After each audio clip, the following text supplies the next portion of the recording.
Hey everyone, welcome back. In this video, I'm going to be talking about everything that you need to know regarding data mining and data analysis in R. From time to time, I get asked several questions. Some of the frequently asked questions by machine learning enthusiasts and beginners are: how do you perform data mining in R? How do you perform data analysis in R? What are some of the packages that you are going to be employing for performing data mining and data analysis in R? Are there any GUIs, implying graphical user interfaces, available to perform data mining and data analysis in R? As a concrete and definitive response to all these questions and many more, I am going to be demonstrating in this video making use of a particular graphical user interface in R for data mining and data analysis. If you are excited for this video, please continue watching this video till the end. I'm going to be making use of a RStudio environment for this demo. What I'm going to do now is to make use of a particular package called Rattle, which is a graphical user interface for data science in R. First and foremost, if you have not installed the package already, you should install the package. Either you could use the install.packages and within parentheses, within quotes, give Rattle the package and execute the line of code, or you could go here the packages tab and can install the Rattle library from that option as well. Subsequently, you have to use library command to load the Rattle package. In my case, I've already installed the package, so I'm going to execute the library function. Whatever the Rattle package is implemented, all that is loaded into runtime environment. So I'm going to explicitly make a call to Rattle function to open that Rattle interface that I talked about. This is what you have been waiting for. This is how the interface looks. Realize Rattle is a free and open source software package. It provides the user interface for data mining using R. What I'm going to do now is to make use of a popular data set called mtcars. Many of you may be aware, and then I'll import the data set into this user interface for me to go about performing data mining and data analysis. Before that, what we have to do now is to get familiarized with the interface itself. Let me help you understand this environment better. You can see here several tabs called data, explore, test, transform, cluster, associate, etc. This is in line with the several phases or the stages of any data science project. You start any project by problem definition, and then you get the data to understand the problem and start analyzing the data, where you are exploring the data itself. And as part of your data pre-preparation or data preparation, you would be transforming the data. Then once that is done and data is neat and adequate, then you would go about splitting the data into training and testing. Then you would perform several of the machine learning algorithms, including unsupervised learning algorithms like clustering, association rules, etc., and some supervised learning algorithms like decision trees, regression techniques, multiple linear regression, neural networks, etc. And subsequently, as part of your model performance and model diagnostics, you are going to evaluate the models. The topmost row here, where I'm moving my mouse, you could see some of the options to execute. First one is the execute. This is what you use to execute any command in the environment. New is for starting a new project, and then open is for opening a project file. Save is for saving the current project. Export is an option for you to look at and export into an appropriate form. Stop is for interrupting the current process. Quit is for quitting the Rattle environment itself. Notice for data analysis, you would get data from multiple sources. Some of them could be a text file, a CSV file, and an Excel file. Some of them could also be ODBC connectivity would employ to talk to your database and import the data from a relational database. It could also be from a particular R data set that you want to look at. It could also be the source of data, is from R data file. You could also look at this library option, where you would see lot of the libraries that are associated with several of the data sets. These are mostly the built-in data sets that you can see. Then there is an option to select corpus, where you could also look at the data source for text mining. And of course, one could write their own scripts for generating the data and loading into this environment. So what I'm going to do now is to go to the source from file. Like I already mentioned, I'm going to make use of an mtcars data set that you are familiar with, and I've already stored this on the desktop as a .csv file. So I'm going to click this option, open file chooser to select a data file. Mine is a comma separated file and it also has a header. So I'm going to select this and it pops up this select dialog window and I'm going to select that mtcars.csv. So before I go about doing anything else, I have to run the execute command to load the data into the environment, and I'm going to exactly do that. Here you go. You can see the variables along with the data dictionary specified. So to understand better, some of the columns, or in fact all of the columns associated with the dataset mtcars, allow me to switch to my Excel file. Hope all of you can see this file. It has several variables and I'm going to talk about the description and remarks for additional information. The first column in my dataset mtcars is the name column, which is to do with the model of vehicle. It could be some sedan, some luxury vehicle, etc. Second column is MPG, stands for miles per gallon. Third is CYL, is nothing but the number of cylinders. Fourth is DISP, displacement. Next one is HP, stands for horsepower. Subsequently, we have another column called DRAT, which is nothing but rear axle ratio. Then the weight in pounds, weight of the vehicle. Then CUSEC, 1/4 mile time. What it is talking about, when the car is static, how much time in terms of how many seconds it takes from when the car is static to reach 1/4 of a mile. How many seconds it will take from 0 to 1/4 of a mile is represented by this CUSEC. VS is a binary variable. When Vs is equal to 0, we are talking about a V-shaped body. When Vs is equal to 1, we are talking about straight line. Then AM is yet another binary variable, stands for transmission type. When AM is 0, we are talking about an automatic car. When AM is equal to 1, we are talking about a manual car. Then GER, gear, is nothing but the number of forward gears, and carb is nothing but number of carburetors. Specifically, it is talking about and representing the number of carburetor barrels. Hope this helps you to get more familiar with the dataset mtcars. What I want to do now is to revert to my RStudio environment and then do some initial exploratory data analysis like correlations, distributions, kurtosis, descriptive statistics, summary statistics, etc. Shall we do that? So now let's look at the variables little more closely for better understanding. You can see some of them it has read it as categoric, like for example name, and it has read rest of the variables as numeric. In addition to giving the data type, it has a lot more information in additional columns given. At your leisure, please explore that. So what we are going to do now is to get into the data mining part of it. How do you mine this data for some insights? How do you do some data analysis? Yeah. So let me go to this Explore tab, and you could see a lot of the options under Explore tab. To start with, type, I could select the summary. I could look at distributions, I could look at correlations, I could also look at principal components, and I could look at something as an interactive option. Principal components is something that we do which is also popularly called dimension reduction techniques. But I'm not going to cover all of those. I'm on a bigger topic of how to do data analysis and data mining for better insights. So under summary, you could go ahead and select the summary statistics. You could ask to describe the data. You could look at some basics. Let us just select now basics, and of course you could look at kurtosis, skewness, missing data, crash tab, all of that. Let us just look at some basics and see some interesting insights from that. Let me say execute, and let me uncheck this summary before that and say execute. So if you look at this basics, for each of the columns in the dataset mtcars, it has given information. So number of observations, there are no missing values, and what is the minimum value for MPG, maximum value, first quartile or the 25th percentile, third quartile or the 75th percentile, what is the statistical average, what is the median, what is the sum. There are a lot more information including the measures of dispersion for all of those variables. How good is it? You could all visualize this using the graphical user interface.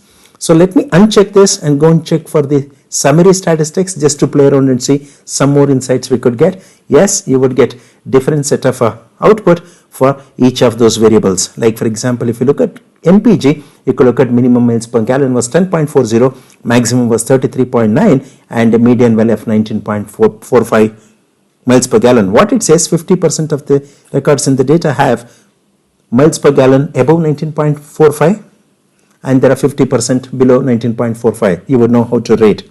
We would also see these things when you're looking at box plots for numerical analysis. So let us just spend some time to look at kurtosis. Kurtosis tells you how sharp is the peak or how flat is the peak. Okay, so let's just execute this. Some of the things that you want to see is to go back to this RStudio environment for some of the plots for you to look at. Okay, otherwise some of the output is still given here. So if you look at this kurtosis, it gives you some values, negative, minus 1.8 for cylinder, etc. Let me just look at the skewness for this instead of kurtosis. You could also look at kurtosis. Let's just look at the skewness. This has a skew. Skew is 0, meaning the distribution is more or less normal. So this has a skew, positive skew, and for example MPJ mean, cylinder has a negative skew of minus 0.16. Like this, you could go about looking at the skewness. Okay, so let's just go now to look at probably some missing data and then be done with the summary statistics. So you could see none of the columns seem to have any missing values, which is good news. So let's just go ahead and explore some distributions. So you could look at, for few things I just explore, maybe for miles per gallon. How about we look at a univariate analysis as part of data analysis and data mining to look at miles per gallon, the box plot. Shall we do that? I select that box plot option for MPG variable and say execute. Like I said, some of the output is not here. You have to go back to R environment to see that. You could see we have got the box plots. You would know how to read this box plot, right? Indicates about if there are outliers. This dark line that you see, the horizontal line, is the median, 25th percentile and 75th percentile. So it gives you completely the information as part of your univariate analysis. Okay, what it has done is miles per gallon, and carb is, it has taken it as a target variable. It has given the univariate analysis for miles per gallon to look at. What you could also do as part of this is, let me just go ahead and look at, for example, what else we could do. Let me just say pair plots, very, very important. Okay, I'm going to take for pair plots miles per gallon and let us say weight, and see what happens if I look at the pair plot. This is an interesting plot. Every data scientist must explore the pair plots and pair panels for data analysis as part of their data science projects. Let me just explore. Let's go here to see the pair plots. We have looked at now miles per gallon and weight has 2 columns. So this plot, the diagonal is the distribution of those 2 variables, and right top gives you the correlation values of those 2 variables, and the left bottom plot is a very good plot indicating the scatter plot. It tells you the lot of relationship. As you can understand, you could realize when the weight of the vehicle increases, miles per gallon decreases. That's what is typically being shown here as the downward trend in the data. So you could also see from the scatter plot an insight you would get that there is a linear relationship between these 2 variables, and correlation seems to be negatively correlated, indicating when the weight is more, the miles per gallon is less. We are getting into another issue here. When the independent variables like miles per gallon and the weight themselves are correlated, we could get into issues of collinearity and multicollinearity. Of course, you will have other latent approach methods like dimension reduction techniques. As part of that, you could apply principal component analysis and factor analysis to address. That is for a later video. So allow me to revert to my the RADL interface and then look at, for example, some interesting insights here. Correlation. So when I select correlations and execute this, you would get a tabulated version of the correlation here for each of those variables in the data set. So how to read this table? Let me just give you a quick insight into this. Avoid looking at the diagonal elements of the correlation matrix because it is always 1. That is because any variable is correlated with itself to the extent of 100%. That is nothing but 1. So you should look at off diagonal elements. Either you would look at the elements or the values below the diagonal or above the diagonal. It doesn't matter because below and above the diagonal is exactly the mirror reflection of one another. So you could choose to go with below the diagonal values or the above diagonal values. Here is my recommendation. Tabulated version of the values are good, but I am a person who want to visualize the correlations little more meaningfully. So allow me to go to my R plot again, and you can see, voila, this is the correlation plot. This is called correlation plot. As you realize, correlation values varies from -1 to +1, +1 meaning highly strongly correlated, -1 meaning highly strongly negatively correlated, +1 is positively correlated, 0 means there is no correlation. Seldom in reality you would find any 2 variables not correlated. That calls for a bigger discussion. I'm not going to talk about that. You could look up my video on multicollinearity on that. So what is the interpretation here in terms of the pictorial view of this correlation plot is this. Okay. So if you look at the maroon color, light maroon color indicates low to moderate negative correlation. Dark maroon color indicates moderate to strong negative correlation. So on the other end of the spectrum, light blue color indicates low to moderate positive correlation. Dark blue color indicates moderate to high strong positive correlation. That's the reading for this scale because correlation varies from -1 to +1.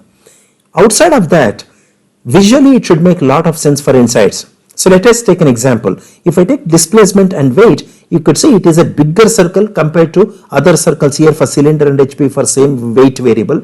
What it is saying is bigger the circle, more is the correlation. Bigger the circle, darker is the color. That simply means more is the correlation, either positive or negative. In this case, displacement and weight are strongly correlated and they are highly positively correlated. Let us just take, for example, moles per gallon and weight that we saw already in the pair plots.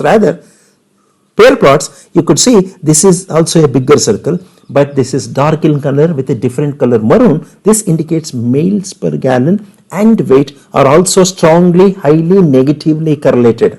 Hope you get a sense of how to read this correlation matrix. You look at any other smaller circle and then lighter version of the color like gear and this VS, that binary variable that we talked about. It's not just small in size, it is also lighter in color with respect to blue. That simply means in this case it is positively correlated, but it's a very low correlation if at all, if there is anything.